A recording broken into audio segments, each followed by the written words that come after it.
In a world and a country on a map in a wood lies a town of shadows at the end of a cracked road. At the end of the lane at the edge of the town there's a house with a boy named Charlie. This is Charlie. Charlie likes sighing, thinking, and the smell of dusty shelves at night. When he is not sighing, thinking, or admiring dusty shelves, he is sitting in his chair by the window, looking at the gray waves outside his house at the edge of the wood. Small infinities, he thinks, waves with waves with waves, always coming towards the same thing but never reaching it, not really. Would waves ever like to do more than touch the shore? He's not sure. He's sure that if he were to ask a wave, if it were even possible to do such a thing, that the wave would say, well, he's not really sure what the wave would say, but he's sure it would be something impressive. Charlie likes impressive non-answers to questions. Charlie looks at himself in the chair, sitting by the window. He is not a small infinity, he thinks. He is just Charlie. Sometimes he wonders what he would be like if he was in fact not Charlie, but those questions often leave Charlie feeling worse than he did before, and so he goes back to staring at the window. The waves break against the shore. Just as he was about to do, well, more of the same, there was a noise at the door.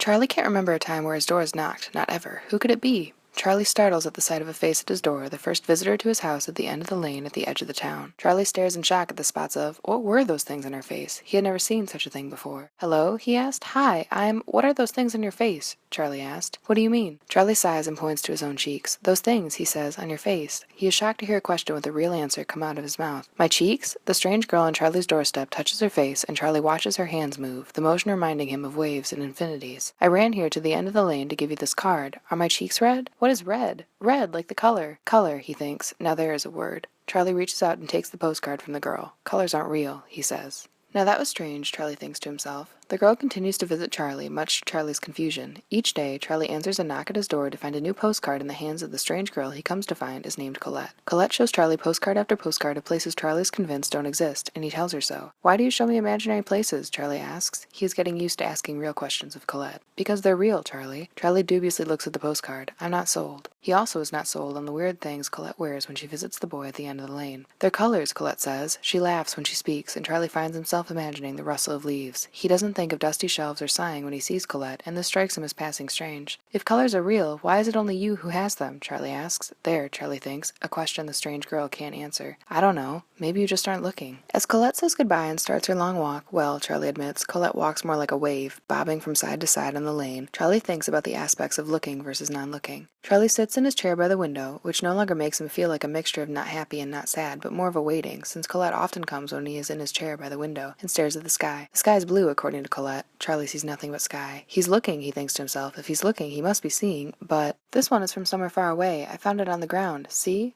I see, says Charlie. How do you know it's far away? Because I've heard about it. Don't you hear about other places, Charlie? Sometimes I hear things. Do you believe them? I didn't used to.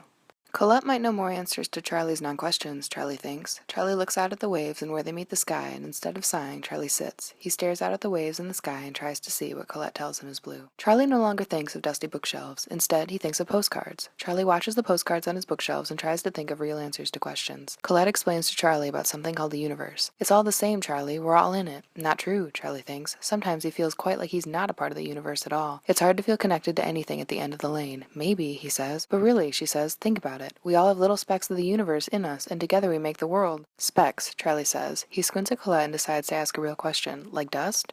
Charlie likes the idea of dust making up things, like the dust of his bookshelves, but with Colette in her cheeks and postcards. Yes, Colette smiles while she speaks, and Charlie thinks of waves. Like dust. Dust combined with all of these things making other things, and with color and light it makes us. Color. Charlie feels the word move around in his head, and he thinks, I don't see it, Charlie says. He sighs. You can, Colette says. All I see is the dust. Charlie, come here. Look. Charlie watches Colette walk to the edge of the wood and look out at the waves. He watches her hair. It's red, she says, like those things on her face. Move and thinks to himself she looks good there, by the sea and the waves and the infinities. What? Look at the waves. I see them, Charlie says. He can see waves even when his eyes are closed, he thinks. They're blue. Can you see the colors? No. Here. Colette covers Charlie's eyes with her hands. They're warm, Charlie thinks. He feels the weight of her hands on his face. Are you ready? Sure, Charlie says. Now look. Charlie feels the weight of her hands leave his face and he opens his eyes. He stares at what he sees and he tries to think of a word. Wow, Charlie thinks. He stares at the waves. Is that blue? And finds himself thinking of more than infinities, of color and light and Colette. They're colors, she says. Charlie sees the specks of light on the edges of his waves and watches them come in and out of view. In that moment, he realizes he isn't not happy or not sad. He's something else. Can you see them? I can, Charlie says. He looks at Colette. She's smiling at him and Charlie tries to think of what her face reminds him of. Small infinities, he thinks. I told you, she says. I know.